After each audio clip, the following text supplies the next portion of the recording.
Thank you.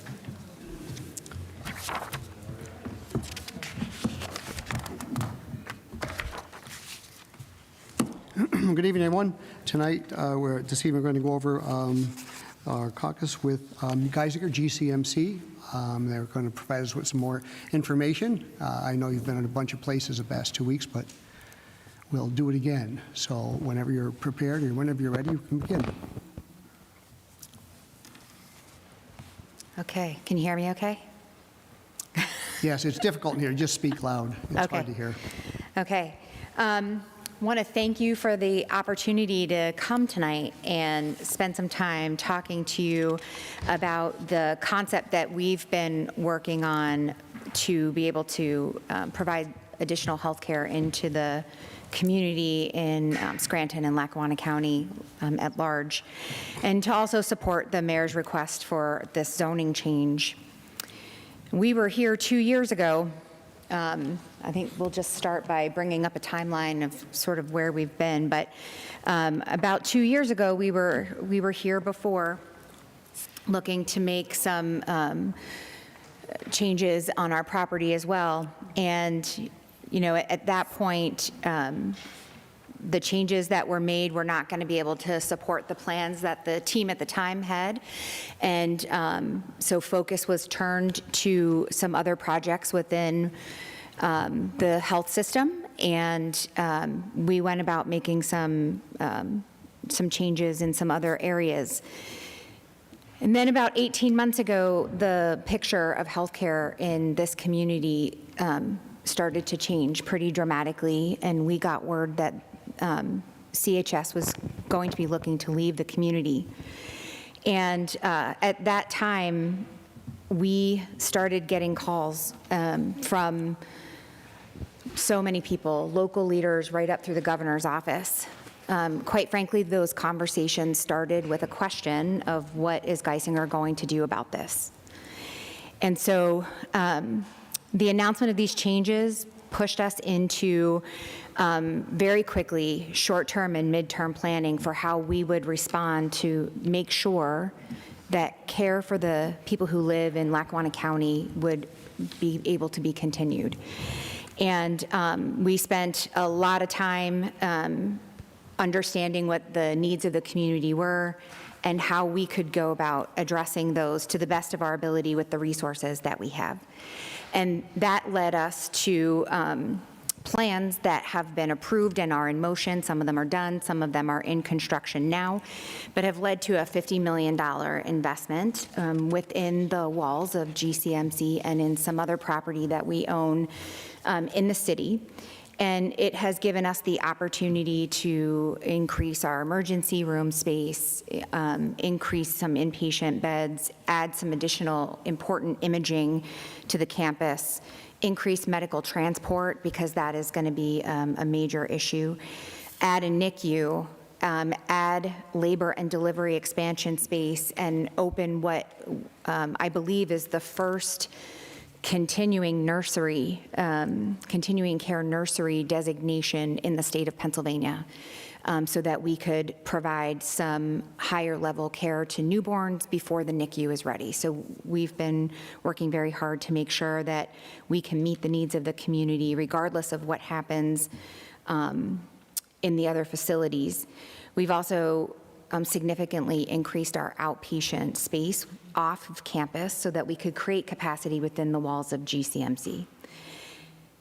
What this has led to is that we are now out of capacity within the four walls of the hospital proper. So there's no more adds that we can make to fill the gap of what we believe is going to need to be accommodated. And so the only thing that we can do now is expand. We're very happy that it seems that Tenor has been able to, it looks like, potentially secure some funding. It looks like maybe that's going to be a go. And we assure you we are cheering them on. We believe that we need as much health care in the area as possible. So what we've turned to now is really the next step in the planning process, as I mentioned, which is really this longer term planning concept. And we have This concept has had a great deal of attention as we've been responding to this ask that's been made of us. And so, we want to make sure that we have care available in the community where we see across the state many hospitals are starting to close. There are closures happening all over, particularly in rural areas of the state. And so we want to be sure that we can just ensure that the availability is here, both in the city and for the rest of the county. So the concept that we have here is in response to an ask to build as small as possible, okay? It has been very clear to us from the beginning that 100 feet is not going to be tenable to our neighbors. That message has been received loud and clear. And so even though it would be the highest and best use and the most effective use of our resources to build to the maximum capacity, even if we shelled it for later use, that's not what we're bringing to you today. There is no intention to build to 100 feet. We've gone back multiple times to see if we can accommodate an even smaller project because we continue to hear from our neighbors that this project is not something that they support at the size that we need it to be in order to accommodate the needs of the community. And I think we've looked at it and have made it as small as we possibly can. We want to make sure that we do this right the first time because the problem that we have at hand needs to be solved here today. I think we would all agree that in the last 18 months, it has become even more challenging. So the experience that people have in our emergency room as volumes have continued to grow gets more and more challenging. People are getting care in the hallway, having to wait long time to get a bed. This is not the experience that we want people to have. And so we do feel that we need to get through this and get to a solution as quickly as possible. This concept includes a clinical building that is a height of 75 feet, and it has the associated required parking, and it is located on the 400 block of Colfax.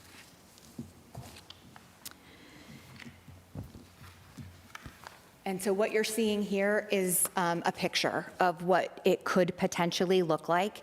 There have been a couple of different versions of what this picture could be. We've heard loud and clear we don't want, a big bright white building that doesn't fit in. Again, it doesn't have to look like this, but we wanted to show that we could be flexible with the design and be sure that we respond to what we think the neighbors would like to see and have it fit in really with the spirit of the neighborhood. And so this is showing you that the maximum height of this building is 75 feet. There would be nothing administrative in this building. It would include inpatient beds, expanded procedural space for things like cardiac procedures, as an example. It may also include some additional outpatient clinic, just because there are some providers, particularly those cardiac providers, where having them on campus is just more efficient, so they can respond faster to emergencies. So there might be, some of this space that we would designate for a clinic, but it would be all clinical activity.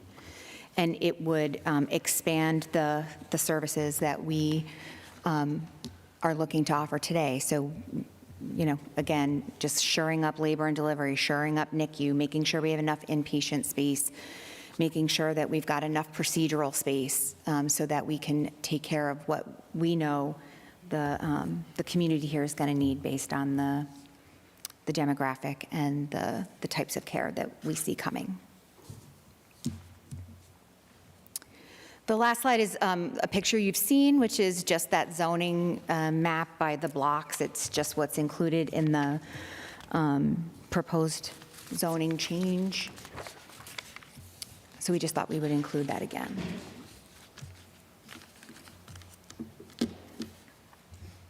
What's the plan for the 200 block? Yeah, so today, there's no plan for the 200 block of Colfax, but I will say that in our conversations with the neighbors, we have a couple of operational issues that really do cause hardship for them.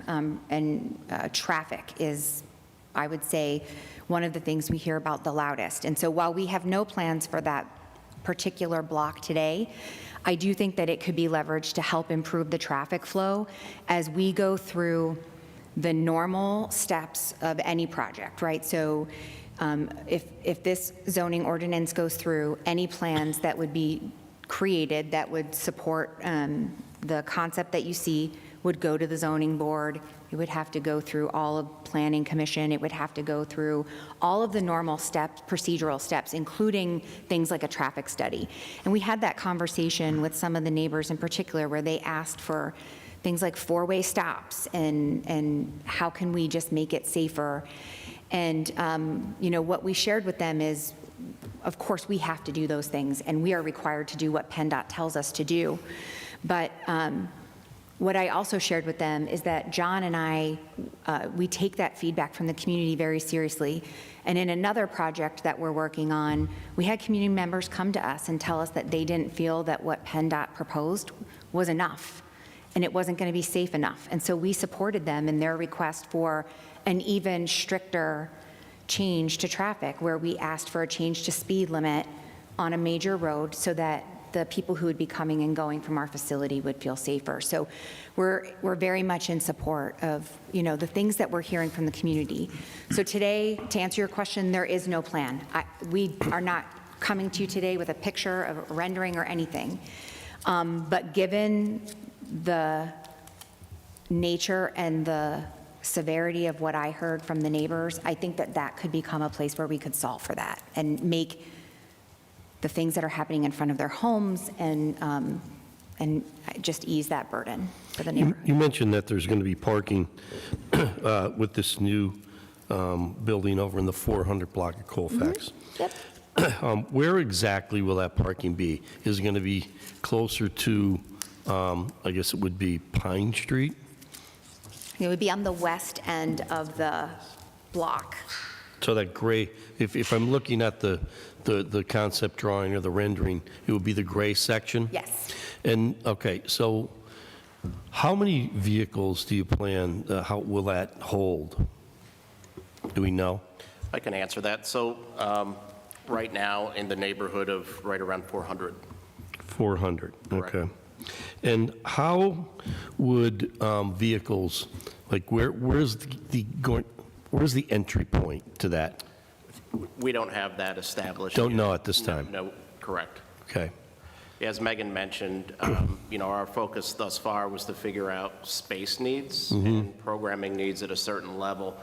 And after we did that and we had some parametrics, we were able to figure out roughly how much clinical square footage we would need, and came to the conclusion of that, 75 feet because of the different deck heights needed for the types of rooms that we require. And really that's where we are in the process. So traffic studies are needed and a lot of details need to go into that garage to address concerns and Now, questions. who's the architect you're working with on this project right now? Or you don't have a specific one? It's like somebody had to come up with these concept drawings. Yeah, sure. So BDA. Okay, Perkavich. All right. As part of this project, I know a big issue in the past when we talked about this initially, a big concern is that back alley with the people that live in the 400 block of Arthur Avenue. Excessive lighting, flashing into the back of their buildings. Will whoever's going to be designing this building be taking those things into consideration so that, that's a big issue. I mean, I know that 75 feet is an issue as well, but you talked about being a good neighbor. And I think that's incredibly important that however the building's designed, that it's designed to be aesthetically the most pleasing building that fits into the neighborhood. And that, more importantly, on top of that, is that it's not going to be as intrusive in terms of the neighbors that, like nobody wants loud noise and all kinds of lights flashing into the back of their homes there. So I would just hope that if this goes through, that you work with the architects to take all those things, into consideration. One of the things that we would very much like, if given the opportunity to move forward with this project, is to bring a community member into the planning that can represent the neighbors and bring these issues forward. I just became aware, and I think there's been a long time problem with lighting for some of our neighbors, where they've been asking for remediation of light coming into their house. Nick and I are aware of that now, and we're working to mitigate that. I absolutely would want to make sure that we meet all the requirements, right? There's a lot of rules that we have to follow around, lumens and lighting around the facility, but I would not want it to be intrusive to our neighbors. And so we would want to work to find a way to meet all of the requirements that we're required to meet, but also, make it something that isn't. And aesthetic-wise, like, are you going to be working in some,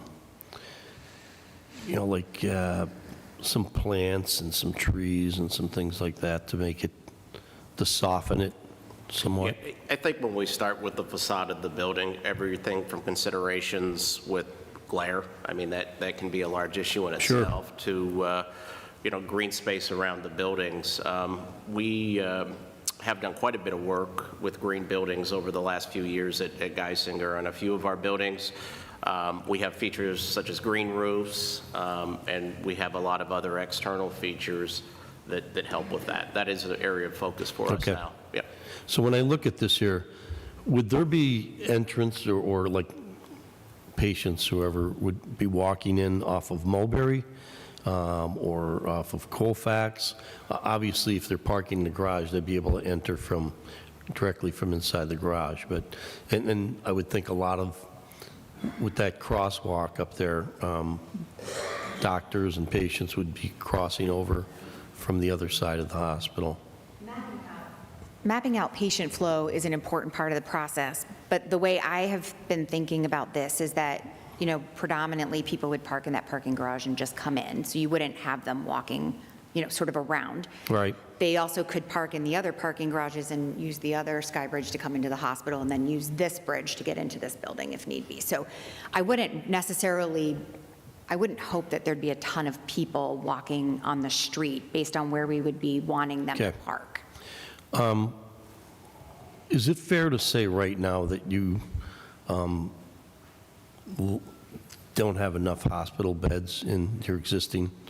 Okay. So with this new addition, how many new hospital beds would be added to this project? We need approximately, at a minimum, at least 84 more. And will this, I realize it's a concept drawing, do you think? We think this would address that need, we believe. Are these private rooms? We are not allowed to build anything other than private rooms at this point. New construction must be private. So they are. When we look at this conceptual drawing here, the gray area on the left-hand side, that's the end of the block, correct? So there is going to be a building, but what we're predominantly talking about is this building, but eventually there's going to be a parking garage in that gray area? That's the parking garage, is the gray area, Okay. yeah. It's going to be both of these things Yes, built, okay. How many spaces are in the current garage on the other side? in the current garages, So in the visitors garage, a little bit over 400, I want to say around 415 to 425, somewhere in there. In the staff garage, about the same. About the same? Yeah. When you guys came in 2023, the thing that, we were talking about opening beds, some of these other things that were discussed, and when the representatives from Geisinger came in, it ended up being only 3.8 new beds. So, that was something that didn't really jive there, because the conversation was parking garages. So now you've switched the number one issue from parking garages over to this building. Do we foresee that there's going to be a parking garage on the 200 block? I don't know what, I don't know. I want to have the opportunity to explore this traffic problem and think about what's the best way to flow things like the transport vehicles that are parking in front of my neighbors' houses right now, right? That are the ambulances that are in queue waiting to come into the emergency room and are causing some traffic jams, right? There's a lot of congestion that happens around that hospital between all of that emergency and transport vehicles, our deliveries. Like, it's not ideal. And I think that we need some time to really investigate that as we look at this parking garage in this picture and figure out, can that help solve the problem? Is it enough? Or would we need to come back and submit a new plan through the normal channels to get something else approved and explain why we would need it and what it would solve? But today, I do not have a plan for that block. Yeah. Is the plan to continue to park in NAOG? I know you have employees that Yes. park over there as well. Yep. Okay, because that was one of the goals originally too, was to try to get their employees out of NAOG. I think we're going to continue to need that as well. Yeah, now what's the amount of parking spaces that you, like, I mean, the end goal for parking spaces is what number? So right now, the two garages, Naog Park, we have about 1,200 spots, roughly. So the garage here, the new garage that we're proposing would add roughly 400. And then to Megan's point, we really need to do some work to figure out traffic flow, to figure out really the best routing for vehicles and patient flow, whether they be visitors, deliveries, what have you, because it's, as Megan mentioned, less than ideal now, and it certainly can be improved upon. So a firm number, I don't have that right now. This, the information that you gave us tonight, was this what was brought to the Planning Commission last week or the week before? So we made some small revisions to it. The only change, I think, on the massing diagram, we showed the parking garage now. Before, the parking garage wasn't on the massing diagram. And then on the previous rendering, we had the top of the building between 60 and 75 feet, as we were trying to work through how much square footage we really need, and, you know, trying to accommodate that request to keep the building as small as possible. We're talking about a lot about the NICU, so how many, do you know how many Geisinger facilities have NICUs in them currently? 2. 2? When did the NICU close at CMC? I don't think there ever was a NICU at CMC. There was a neonatal. There was? There was a Okay. neonatal unit. Okay. I'm not sure. Okay. I could Do we know certainly how? investigate that. Yeah. Do we know how many newborns are sent out to NICUs from CMC? We don't have the transfer numbers right now, but I can tell you how many that we would anticipate. It would be probably 98% occupancy over the course. Seven beds we'd have, 7 NICU beds we would Yeah. open up with this 98% full. In the chance that a newborn needs to be sent out to a NICU, do you know who you're sending them out to right now? Yeah, we have very strong transfer agreements with all of our partners, specifically our other Geisinger hospitals, GWV and GMC. Depending on the severity of the infant's care needs, it could go to Wilkes-Barre or Danville. If we could keep the baby closer in Wilkes-Barre, we will, but the higher acuity stuff, we would bring to Danville. Okay. Some of these other things that you're going to expand, the EMS, the postpartum, can you just go down that list and explain what that looks like? And Sure.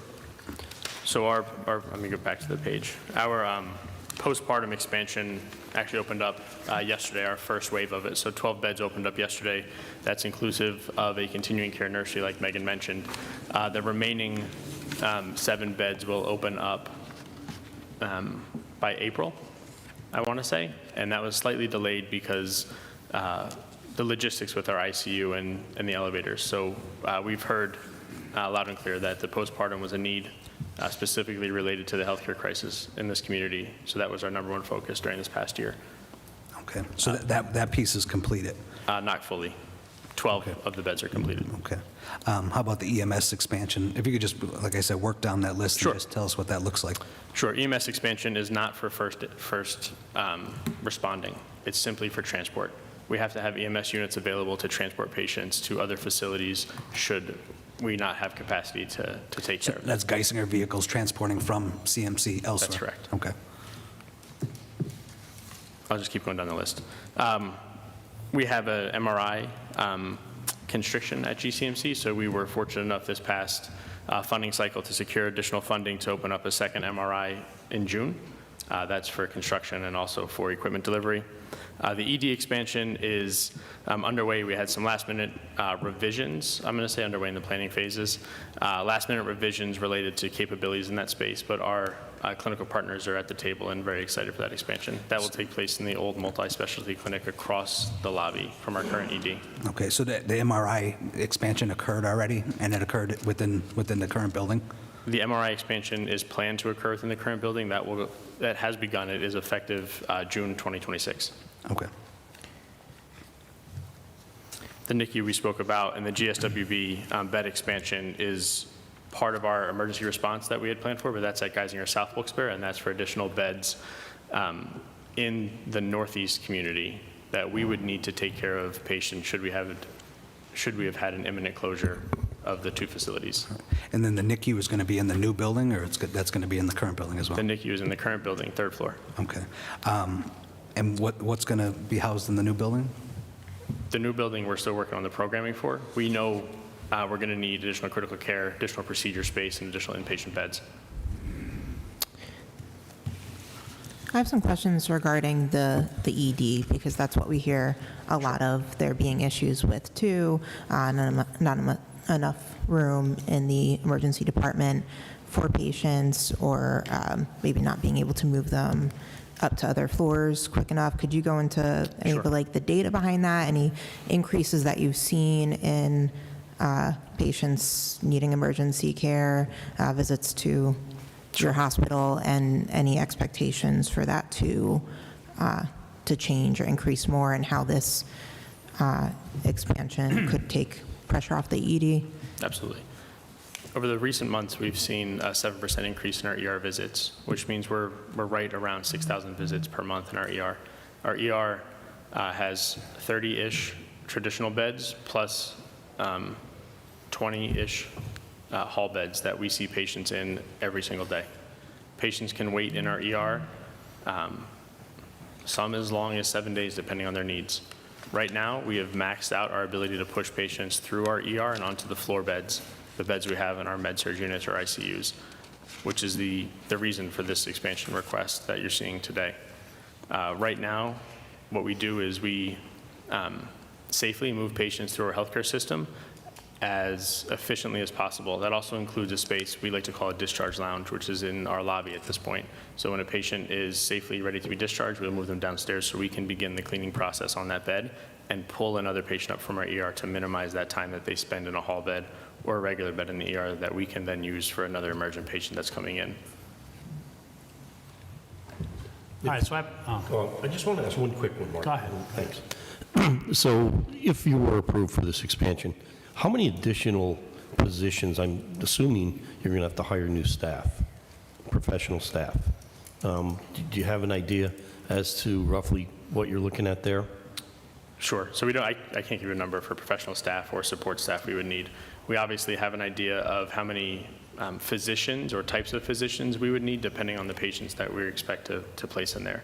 Our nursing team is very well prepared. And of course, we have staffing challenges just like everybody does, but we've been able to develop some internal programs within Geisinger that have effectively allowed staffing challenges to be minimized. So internal travel programs, which means we have a nurse that is a Geisinger employee, travel from one location to the next based on a contract. We would anticipate some additional recruitment strategies in the region, in the state, to draw some new talent to the area. Megan. So we don't really know then. The number? You think that your existing nursing staff is going to be able to handle? No. Maybe I wasn't hearing correctly. No, I'm sorry. It sounded like you're telling me that we have enough staff to spread around. Nope. No, We sorry would if I start the misspoke. recruitment process as soon as the project was a go. We would begin, I mean, we would have a couple of years, right? The construction's going to take, keep me honest, John, 18 months, 2 years, something like that. So we would have a window to get staff in, trained, and ready. Sure. And, you know, we're doing that in several other facilities as well. So I think, you know, we've got some really good processes in place, and we would just Okay, last continue. time that Geisinger was here, they had predicted, that there was a guesstimate of about 120 new positions. I didn't know if that's ballpark, or, It might be a little more than that, given the you know, the increase in beds. Right. You know, when you staff a nursing unit, it's 24/7. So it's hard for me to say. My gut tells me it's going to be a little bit more than that. okay. Full picture between EVS, food services, you know, all of the Sure. support people that you would need. Okay, thank you. Can you discuss any movement or what conversations have been like with the neighbors since this process has started over again? I know that you're explaining some of the concerns that have been brought to you so far. I know this sounds like more of a reasonable plan than I think what was presented to us a couple of years ago, which was definitely difficult to swallow with what was being asked of the neighbors and in the community. You know, how do you feel like this process is different, and what are you striving for with the neighbors? I think they've also asked in the past for communication, not just during this, but then if this was to go into effect and an expansion was to occur, continued conversations and input, and really being taken seriously as opposed to brushed off, which I think they've felt like has happened in the past. Do you want me to take it, or you want to? I think my perception, and now I'm going to ask Nick to weigh in here, because Nick is really, I would say, the local Geisinger neighbor, right, at the facility. And we're excited for that. You know, it sounds to me like the last time we were here, the neighbors did not feel like they were treated fairly, and they don't feel like they were heard. And that is not what we want this experience to feel like this time. We have a lot of ground to cover to regain trust. We know that. And so we are just trying to keep showing up. We're just trying to keep coming back and having the conversations, showing that we're listening and that we're trying to fix the things that are concerning to them. It does feel a little bit like we're between a rock and a hard place. We have this crisis potentially looming of major healthcare need that people are looking to us to solve. We want to be judicious in how we do that. I want to spend as many dollars as I have on being able to take care of the patients that live in the county. And we're talking about more than just the city. The neighbors are really important to us because they live there. They have to look at this. Their homes are important to them. I get it. This is their community. But we want to make them happy, but we also know that we have this bigger thing that we have to be able to solve for. And so I just feel like we're just continuing to try to listen and prove ourselves there. But Nick, please. Sure. So in early October, I received a note from the new HNA president and vice president requesting some time. They were elected in September. First meeting that I attended was in October. I've been in October, November. I plan to be in December as well. We had a meeting with a smaller group of folks last evening, till about 8:30 at night. Also in the community, I've had some individual meetings with some of the local folks and neighbors as well. I will continue to show up as long as I'm invited. Megan mentioned early on in the opening comments that we are committed to making sure that the neighbors' voices are heard throughout this process, which is why we are requesting from the neighbors a delegate to put on the committee if this gets approved and have them at the table with us. And what about the community benefits agreement that I know has been brought up here in the past. I've brought it up. I think Councilman McAndrew has as well. And then I think the neighbors have been asking for that too, and it's part of the discussion previously. What's the goal there? So when we talk about a community benefit agreement, my understanding of that is for us to respond to things that the neighbors would like to see happen in the community. It might look like something in the park. It might look like, I mean, whatever ideas they might have for us to invest in our community right around the hospital. We're very open to that.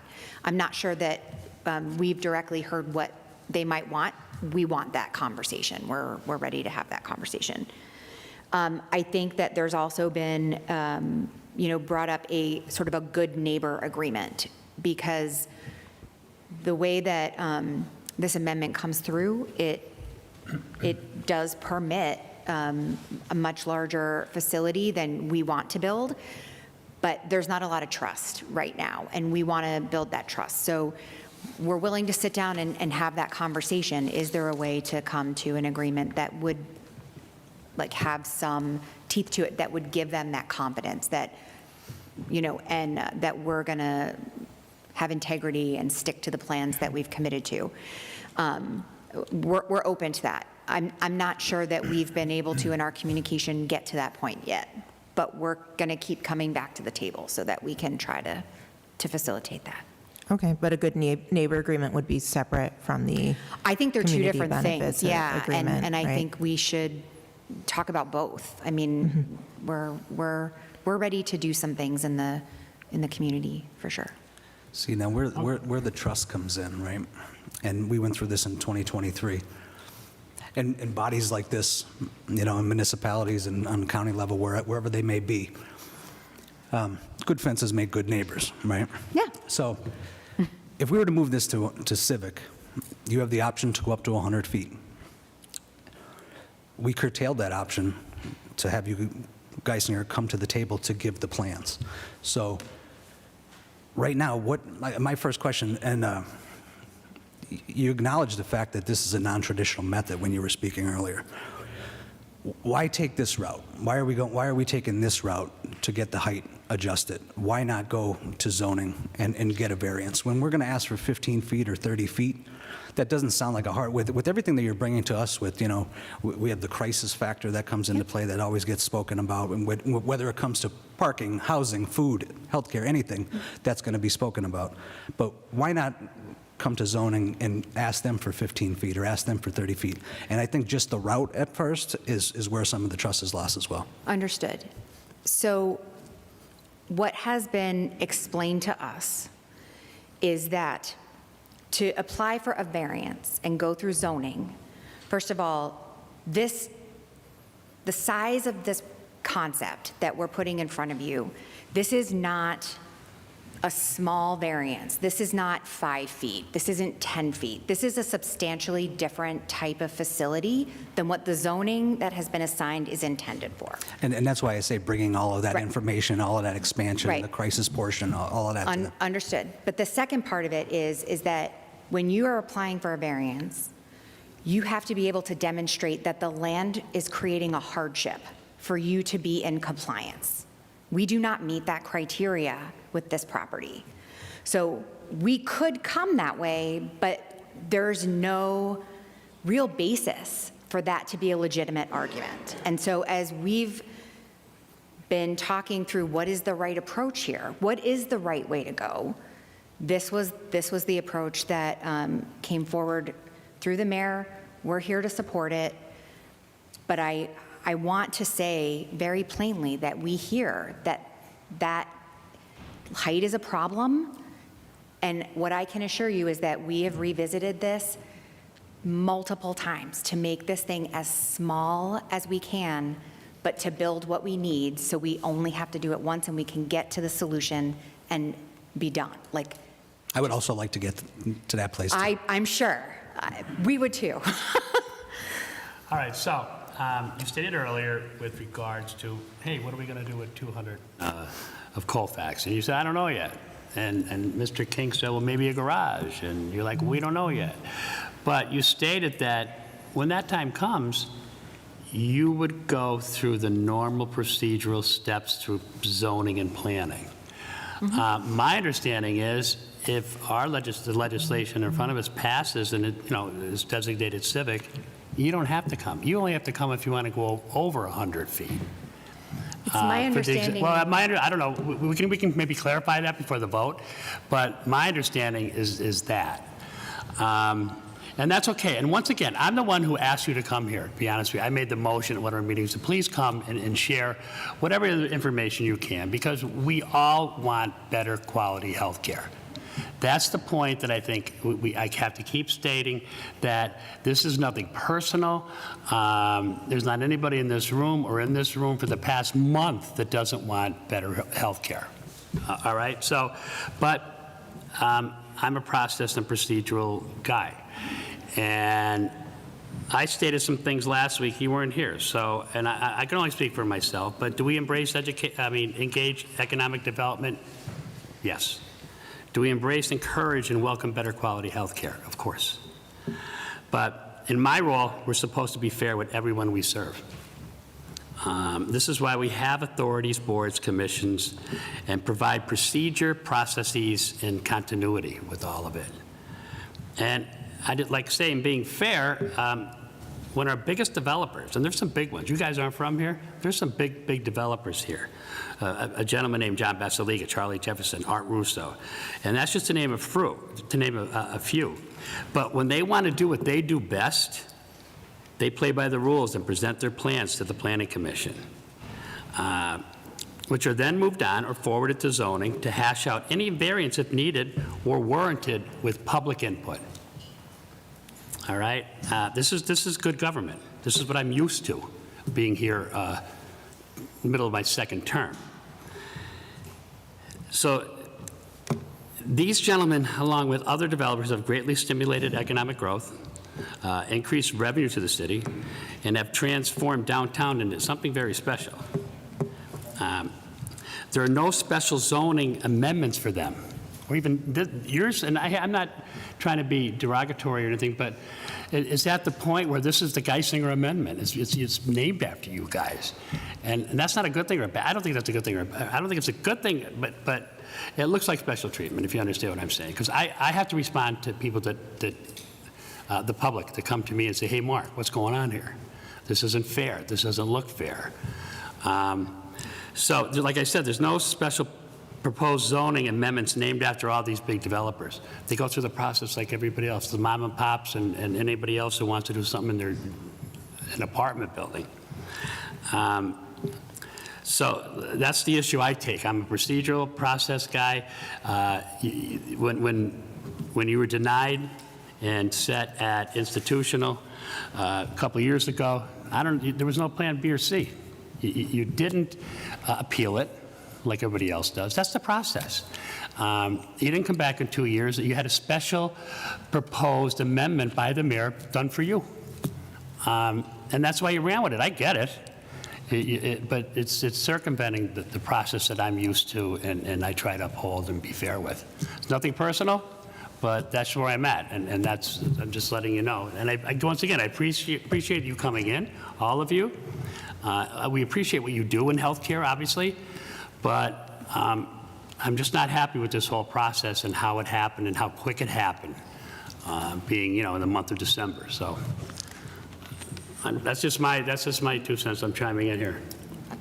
I hear you. And the only thing that I can say in response to that is that we still have to go through all of the normal procedural processes. We still have to submit plans. We still have to get approval. They still have to go through all of the normal approval processes for any project would have to go through. So we are not a group of people who are trying to not follow proper procedure.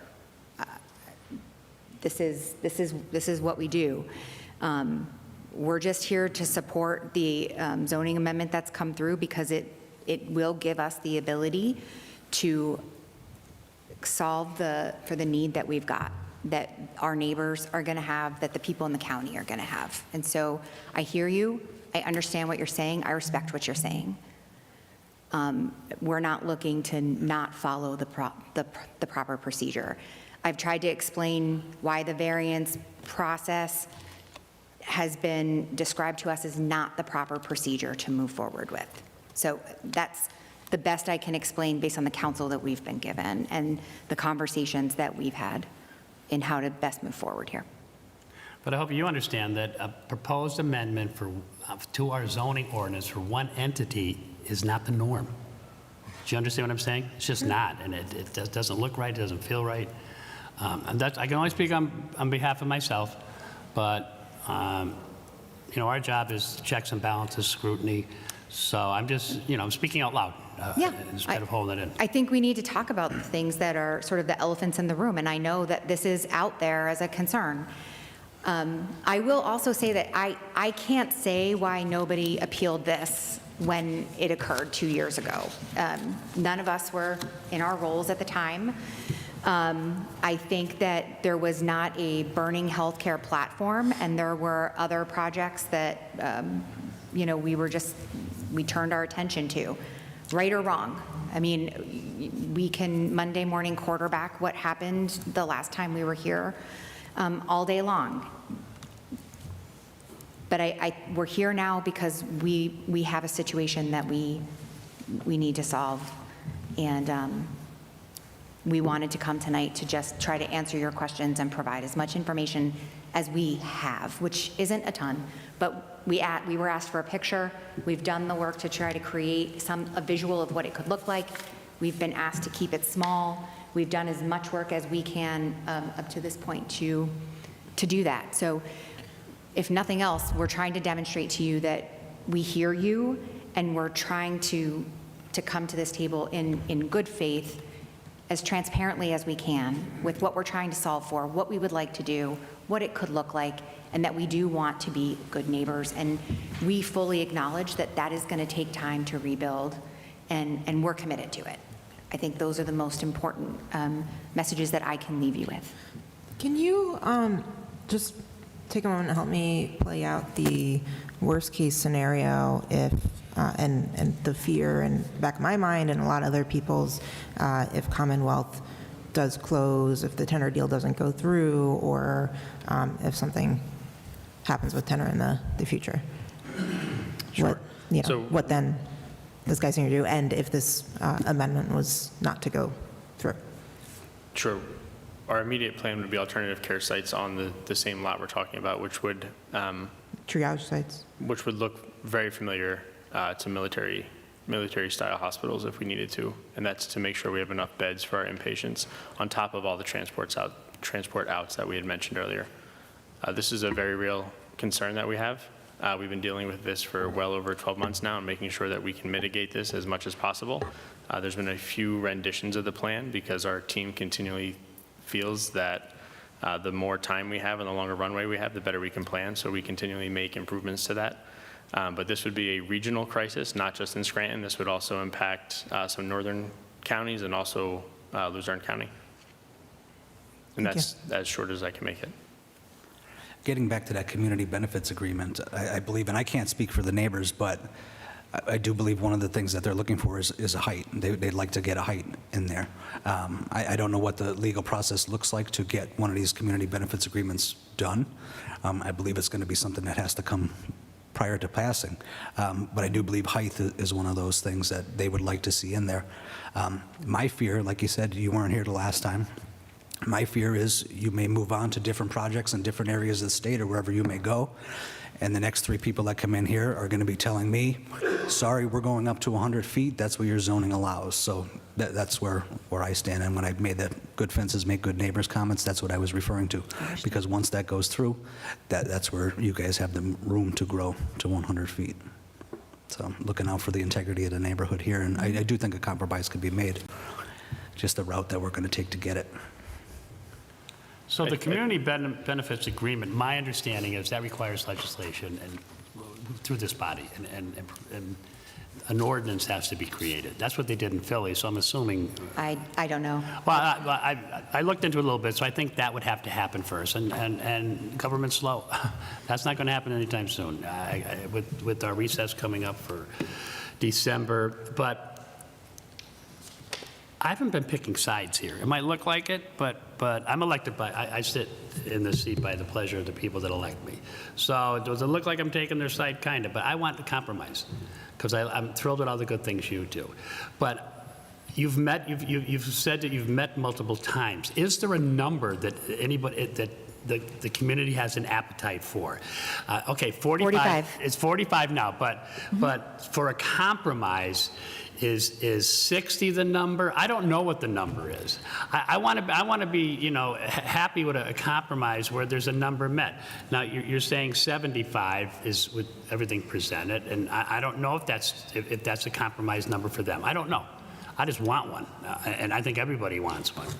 So that, my understanding, that's probably not going to happen, a compromise with the number that everybody's happy with by next week. I mean, that could only happen, believe it or not, if through the variance process, where a compromise. I'm just telling you, normally that's how it would be compromised when a variance is applied for it and there's public input. I'm just stating what I'm familiar with here in my role. And I know from what I've been hearing and from my meetings with the neighbors as well, which I've gone to several over the past couple of months, has been a lot of different opinions. So, I mean, I haven't been hearing like one thing that people are agreeing on that they're bringing forward. Everyone seems to maybe want something different, or there have been a lot of suggestions for Geisinger to build on other properties instead and to abandon this lot, Yep. Or these lots, Altogether. and not do anything. Yeah. Is that There's right? not- Is that yeah, like what there's really you're not a hearing from some consistent- people too? I know. Yeah. Okay. So I think that does make it more difficult when there's not, when you're not getting that consistency. The other consistent thing that the thing that was consistent that I was hearing, like I'd explained, I think 2 weeks ago, was,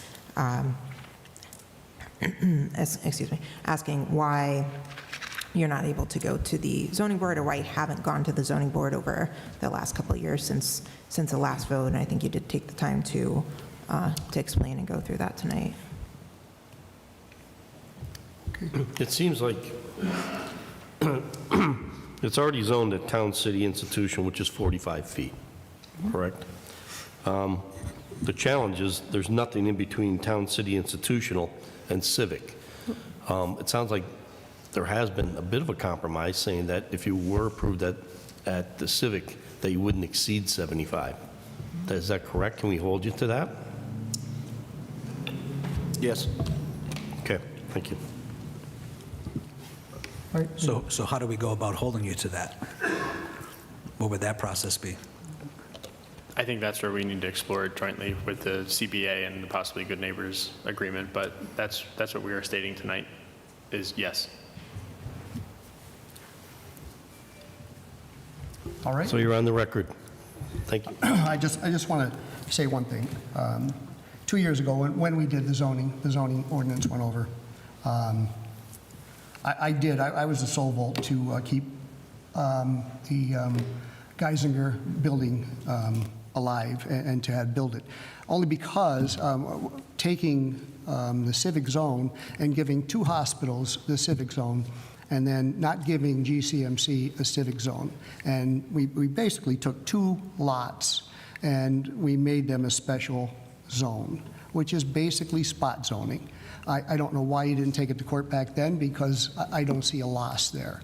But here we are today, so hopefully we can move forward and get this finished and get a compromise and get it done. All right, thank you for coming. Appreciate your and time. We appreciate all your help. Thank you. Thank you so much. We'll start our normal meeting in a few minutes, as soon as we get this cleared up here.